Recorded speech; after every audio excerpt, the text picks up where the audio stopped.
Hello friends, तो पिछली video में हमने कंप्लीट किया था डेफिनेशंस ऑफ मार्केटिंग की।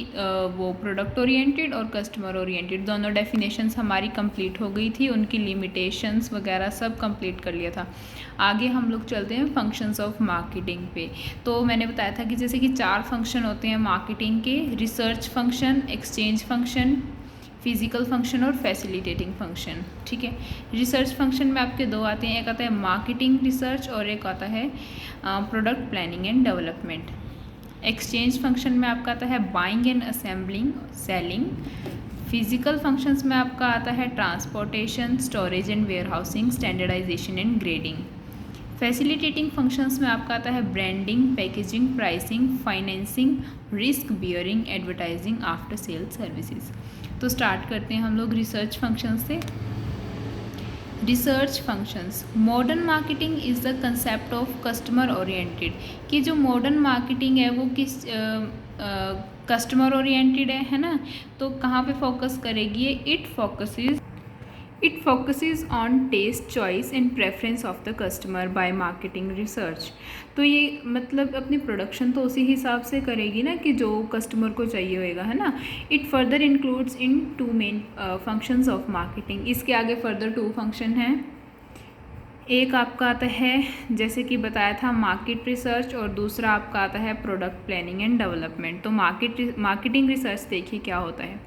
Marketing research is the first and most important function of marketing. Marketing research modern marketing में सबसे ज़्यादा इम्पोर्टेंट फंक्शन है, क्योंकि इसी फंक्शन के थ्रू हमें पता चलता है कि कस्टमर की नीड क्या है, हम कैसे कस्टमर को सेटिस्फाई कर सकते हैं, हमें किस टाइप का प्रोडक्ट बनाना है। ठीक है, तो market research helps the manufacturer और प्रोड्यूसर और the firm to know the choice, taste and preference of the customer. क्या पता चलता है हमें मार्केट रिसर्च से कि कस्टमर की चॉइस क्या है, टेस्ट और प्रेफरेंसेस क्या हैं। ठीक है, डिमांड ऑफ देयर प्रोडक्ट, और क्या पता चलता है मार्केट रिसर्च से कि कंपनी के प्रोडक्ट की डिमांड कितनी है। कंज्यूमर बिहेवियर के बारे में पता चलता है, and the strength and weakness of the competitors. Marketing research से हमें अपने कॉम्पिटिटर के स्ट्रेंथ और वीकनेस का भी पता चलता है। Marketing research is a systematic research and for analyzing the facts related to marketing problem। कि क्या है? मार्केटिंग रिसर्च एक ऐसी सिस्टमेटिक रिसर्च है जिससे हम एनालाइज कर सकते हैं फैक्ट्स को, किससे रिलेटेड? मार्केटिंग प्रॉब्लम से related. Okay, nowadays marketing is not only fact finding and information gathering activity, it also provides alternative solution of a problem related to marketing। कि अब के टाइम में मार्केटिंग सिर्फ एक फैक्ट फाइंडिंग कि हाँ भैया क्या चल रहा है मार्केट में, या फिर एक इन्फॉर्मेशन गैदरिंग एक्टिविटी नहीं है। ये मतलब अगर कोई प्रॉब्लम है तो उसका हमें सॉल्यूशन भी देती है। ओके, नेक्स्ट पॉइंट आपका आता है product planning and development. Product planning and development is also a very important function of marketing। Product planning means सबसे पहले product planning होता क्या है देखिए। Product planning means the process, एक ऐसा process in which type, form and design of a product is determined or selected। कि जिसमें प्रोडक्ट प्लानिंग वो होता है जिसमें हमें किस टाइप का प्रोडक्ट बनाना है, उसकी फॉर्म क्या होगी और उसका डिज़ाइन क्या होगा, ये सिलेक्ट किया जाता है। ठीक है, ऑन द बेसिस ऑफ किस चीज़ के बेसिस पे? मार्केट रिसर्च के बेसिस पे, है ना। And product development means, product development का क्या मतलब होता है? Product development means the process of selection of की कलर क्या रखना है, साइज़ क्या रखना है, type and the quality of product by which the customer satisfaction and profit can be achieve together. कि हम प्रोडक्ट प्लानिंग कुछ ऐसे तरीके से करें कि जिससे हमें प्रॉफिट भी हो और कस्टमर हमारा सेटिस्फाई भी हो जाए, है ना। And profit can be achieve together. Product planning and development includes the new inventions. क्या आती हैं प्रोडक्ट प्लानिंग में और डेवलपमेंट में?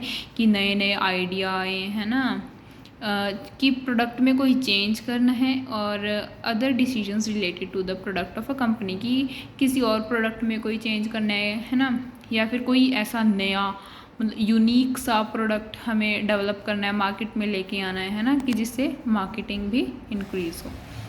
नेक्स्ट आपके आते हैं एक्सचेंज फंक्शंस।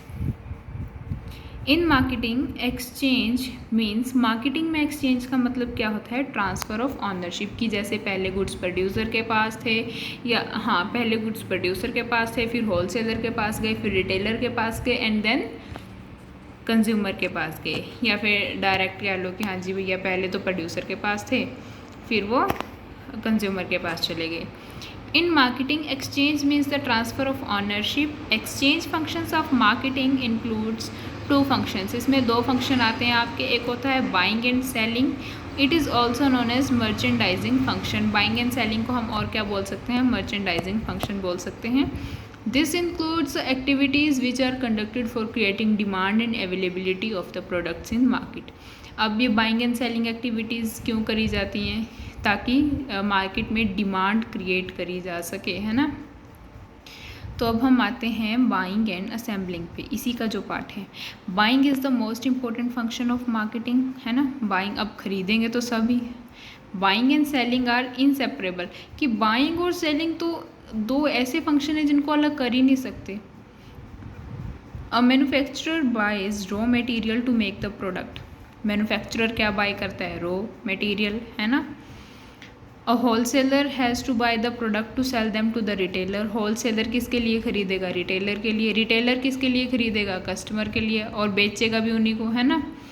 तो मतलब जो बाइंग एंड सेलिंग एक्टिविटीज़ हैं वो हमारी साथ में ही चलती हैं। Buying as a marketing function involves many activities. अब बाइंग में हमारा क्या क्या इंक्लूड होता है, देखो। डिटरमाइनिंग द रिक्वायरमेंट, सबसे पहले ये पता लगाना कि ज़रूरत किस चीज़ की है ना। उसके बाद फाइंडिंग सोर्सेज ऑफ सप्लाई। अब भाई ख़रीदना भी पड़ेगा, है ना, ये भी देखना पड़ेगा मिलेगा कहाँ से, तो finding the sources of supply. उसके बाद प्लेसिंग द ऑर्डर करेंगे कि हाँ भैया जी ये सब कुछ ले आओ हमारे पास, है ना। रॉ मटेरियल मंगवा लिया अपना। उसके बाद रिसीविंग द प्रोडक्ट्स, हमें अपना क्या प्रोडक्ट रिसीव हो जाएगा। अब बाइंग के साथ साथ ना एक और टर्म आती है असेंबलिंग। असेंबलिंग का क्या मतलब होता है, देखो। Assembling is also an important function along with buying. Assembling means creation and maintenance of the stock, कि स्टॉक को जो है मेंटेन करके रखना, है ना। कि मतलब जब कभी डिमांड हो तो भैया उसको निकालो बाहर मार्केट में लेके आओ, तो उसका मतलब अच्छे से रखना, उसको बोलते हैं assembling. It is done by the middle man. कौन करता है, उसको मिडल मैन करता है। So that the buyer can purchase the product of his choice. अब असेंबलिंग में ना काफ़ी सारे प्रोडक्ट होते हैं, ये नहीं कि कोई एक प्रोडक्ट है।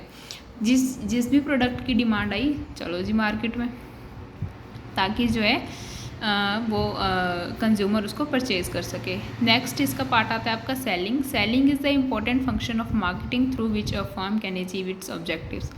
अब अगर फर्म सामान बेचेगी तभी प्रॉफिट होएगा, तभी अपने ऑब्जेक्टिव्स को अचीव कर पाएगी वो, है ना।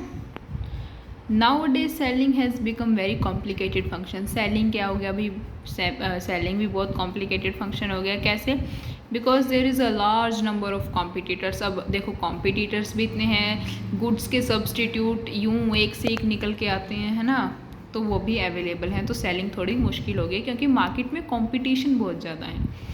तो अब क्या करता है marketer, a marketer has to make the marketing strategy that help him to sell his product. अब क्या वो मार्केटिंग स्ट्रेटेजी बनाएगा बेचारा, सेलर तो, है ना। तो देखो सबसे पहले तो वो क्या करेगा, डिटरमाइनिंग द पोटेंशियल कस्टमर्स, की सबसे पहले तो वो देखेगा कि उसकी प्राइमरी कंज्यूमर्स कौन से हैं जो उसका सामान पक्का लेंगे ही लेंगे, है ना। उसके बाद persuade them to buy the product. जो नया प्रोडक्ट आपने लॉन्च करा उनको ना परसुएड करो, उनको मनाओ कि हाँ जी आप ये ना प्रोडक्ट लो, ये ना बहुत अच्छा है। Creating the demand for products, अपने प्रोडक्ट के लिए डिमांड क्रिएट करो कैसे भी, मतलब, है ना। उसके बाद है किसके थ्रू, और selection the channels of distribution. Channels of distribution यानी कि जिससे हम लोग एडवर्टीजमेंट करते हैं। चैनल्स ऑफ डिस्ट्रीब्यूशन का भी आगे आपका लास्ट जो है चैप्टर आता है पूरा फुल फ्लेज। उसके बाद आपका आता है market research, advertisement, product promotion, salesmanship in other activities for the demand of product. ठीक है, यानी कि ये सारी एक्टिविटीज़ भी हमें करनी पड़ती हैं अपने प्रोडक्ट की डिमांड को बढ़ाने के लिए। तो आगे हम लोग करेंगे physical distribution function next video में, ठीक है।